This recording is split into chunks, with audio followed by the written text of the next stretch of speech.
चौघांना म्हणजे आता त्यांनी कथा सादर केलेली इनामदार सर, त्याच्यापूर्वी वाघ सर, नीलाताई, मेधाताई, आम्हा चौघांना उत्तम संधी संयोजकांनी राजन लाखे सर आणि सर्व पदाधिकारी यांनी दिली, त्याबद्दल मनापासून आभार मानतो.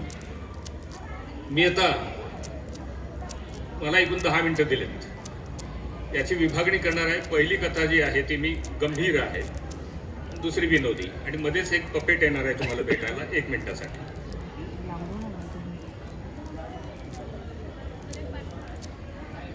आपलं शरीर एक वाद्यवृंद आहे. विविध प्राणी, पक्षी आणि वाद्य यांचा आवाज काढण्याची क्षमता या शरीरामध्ये आहे. तुम्हाला देखील ईश्वरानं 2 डोळे, 2 कान, 2 पाय, 2 हात, 2 किडन्या, 2 फुफ्फुस हे सगळं दिलंय आणि मला पण दिलंय.